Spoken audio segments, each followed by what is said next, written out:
Les ampoules LED sont présentes sur la grande majorité des éclairages, domestiques, tertiaires et dans une certaine mesure industriels. La raison est que tous les occupants du bâtiment considéré souhaitent faire des économies en les intégrant aux luminaires des pièces à vivre, dans les bureaux et les commerces, voire des ERP, salles de sport, etc. Pour un petit ou gros culot, à vis ou encastrable, 7 types de fond métallique s'imposent en France, E27, E14, G4, G9, GU10, GU5.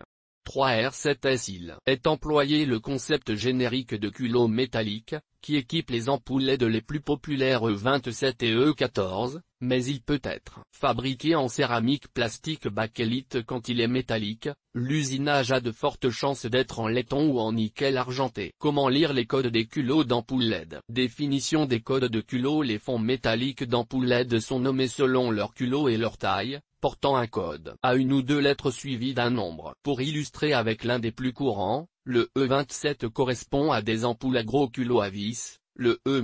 La douille mesure 27 mm, les deux chiffres -. Les premières lettres indiquent le type de culot, comme la baïonnette ou à vis. Les chiffres indiquent le diamètre de la base ou la distance entre les broches en millimètres. Une seconde lettre est possible. Sa présence indique le nombre de broches ou de contacts, et que l'ampoule LED peut généralement s'installer sur l'architecture ou les rampes d'éclairage. Ainsi, GU10 indique un culot à broches multiples, dans ce cas une bibroche ou bipin, avec une base en céramique biseautée universelle U, et une distance de 10 mm entre les broches. Les 6 lettres les plus courantes. Les 6 lettres les plus courantes sont les suivantes, il en existe d'autres plus confidentielles. B signifie à baïonnette, mais c'est surtout chez les revendeurs étrangers que vous les trouvez. Bien que le B22 puisse parfois s'acheter en France pour quelques ampoules à basse consommation en version LED, il est utilisé pour la tension de 230 V. E pour Edison, autrement dit le culot d'ampoule LED traditionnel, soit à vis. F indique une broche simple. T est pour la triple broche,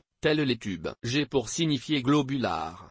Vous pouvez parfois trouver ce culot sous d'autres dénominations, telles que multiple pin ou bipin, voire quadruple pin, quad pin et 4 pins. Toutes ces dénominations sont possibles, pin étant une broche. Lorsque l'indication aiguë, la seconde lettre annonce la forme de l'ampoule ici universelle, ce qui permet une utilisation dans les douilles GU10 et GZ10. Une variante notée de G7 indique un culot d'ampoule LED basse consommation à 4 fiches. R indique un contact encastré, ou par encastrement, avec l'avantage de ne pas produire de chaleur. Le culot R7S se destine aux lampadaires à LED, qui ont l'avantage de ne pas émettre de chaleur, ce qui augmente considérablement leur durée de vie. À l'instar du E27, le culot d'ampoule LED E14 est également très courant. Si vous avez compris l'exemple précédent et en lisant les informations ci-dessus, vous en déduisez pour E14 qu'il s'agit d'une ampoule qui se visse, à petit culot avec une douille de 14 mm.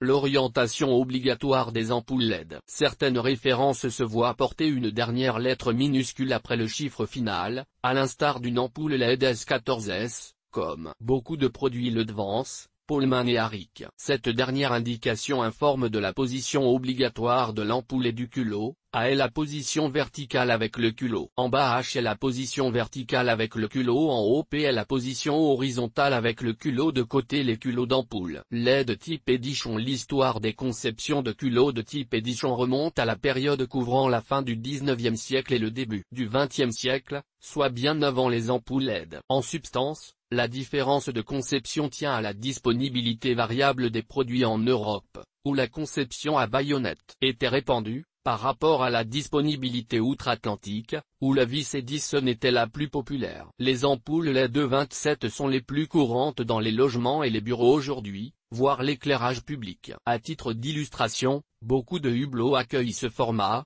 notamment les produits de la marque Legrand. Pour les plafonniers, Legrand propose un ensemble douilles plus fiche DCL pour les bâtiments. Pour l'éclairage public c'est une déhouille en porcelaine 4A qui accueille un culot E27. Les E14 sont majoritairement utilisés pour les lampes de chevet et de petits appareils d'éclairage, ainsi que sur des luminaires à plusieurs ampoules comme les lustres. Les E10 servent principalement pour les lampes torches. Au-delà de 250 watts, les diamètres des culots grossissent. Vous trouvez des E39 et des E40, mais plutôt pour l'éclairage public ou commercial. Les culots à broche et à contact, à cylindre. Vous pouvez également acheter des ampoules en G, culot à broche, ou en R, culot à contact encastré, pour les lampadaires. Pour ce besoin et parfois pour des luminaires à poser sur un mur, le type S est possible, à cylindre. Des tubes LED peuvent afficher un culot S14S. Quel culot ces ampoules LED? Où trouver un culot E27? Le culot E27 des LED à vis Edison se retrouve également dans les halogènes, de la basse consommation, les ampoules classiques à incandescence, et même dans les lampes à décharge. Concernant les ampoules LED, le E27 s'emploie davantage pour une tension de 230 V où les besoins d'éclairage fort voire de large zone l'imposent. Pièce principale garage couloir cave lampadaire extérieur. Vous trouvez même des ampoules décoratives LED avec un culot E27. Les culots de base 14 mm pour les puissances inférieures, le culot des ampoules LED est le E14. Ce fond métallique est davantage utilisé pour les lumières design et décoratives, les hôtes de cuisine. Quand l'esthétique est recherchée, le E14 accompagne un verre en forme de bougie, de flamme ou de goutte. Les ampoules LED à réflecteur ont cette base de 14 mm. De manière plus sporadique, vous le retrouvez dans des applications industrielles pour des établissements recevant du public, ERP. Le Goliath ou E40,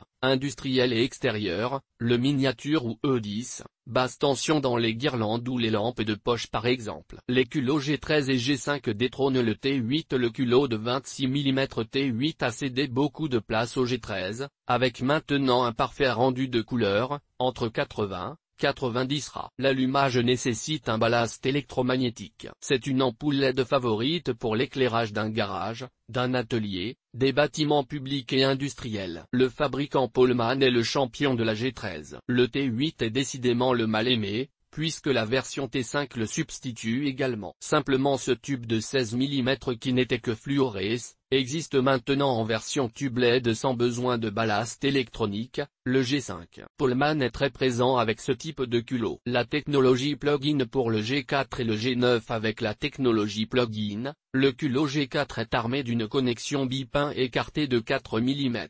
Comme l'indique la technologie, il s'insère dans le luminaire alimenté d'un tension de 12 V. Les ampoules culottées G4 se trouvent dans les armoires de salle de bain ou les miroirs ainsi que d'autres petits luminaires, les bibliothèques et les dressings, les plafonds bas, des lampes flex, des plans de travail dans un cuisine ou les comptoirs de bar, des véhicules, etc. Pollmann en équipe quelques références pour le G4, comme l'ampoule LED 1W blanche au 2700 000. Le culot pour une ampoule LED bénéficiant du système de plug-in est également G9. Les broches plates forment une boucle et sont espacées de 9 mm. Il est très présent dans les plafonniers, les appliques et les lampes de table. Xenlit offre de belles références avec le culot G9, dont l'ampoule LED capsule 300 lumens de 3W, équivalence 30W. La généralisation du GU10. Le succès des spots encastrables a entraîné la démocratisation du culot GU10 pour les ampoules LED dimmables. Cette douille affiche deux sorties symétriques de diamètre de 5 mm avec un écartement de 10 mm. Notez que les lampes avec 4 fiches nécessitent un ballast externe. L'ampoule LED GU10 est forcément bipin, en raison de la lettre G, sachant que son culot possède un mécanisme de torsion et de verrouillage. Comme les fonds métalliques à baïonnette. Totalement démocratisé, le culot GU10 propulse les ampoules qui en sont équipées dans l'éclairage commercial comme domestique. Les lampes multicolores à télécommande en sont souvent équipées, mais pas uniquement puisque vous le trouvez dans les projecteurs sur rail pour les lumières de certains couloirs de bureaux médicaux, de showrooms commerciaux, et de façon générale pour tout ce qui est éclairage directionnel descendant. Pollmann possède quelques références d'ampoules LED intéressantes, Diamond de Lionec 3W 2700 000 réflecteur 7,5W 6500 000 etc. Insertion d'une virgule. Le GU5, 3 se comprend comme indiqué plus haut, à savoir que les broches s'espacent de 5,3 mm.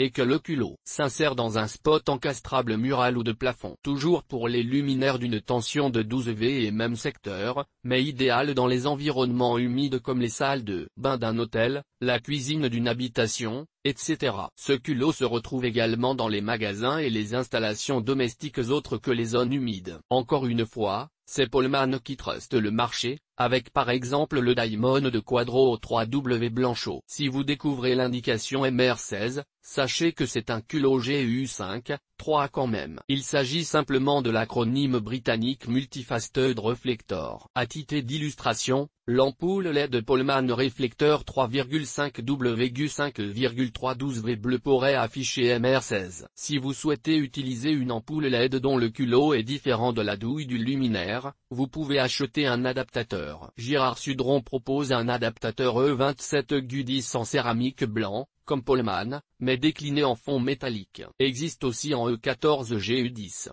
et GT. Les ampoules LED Sylvania.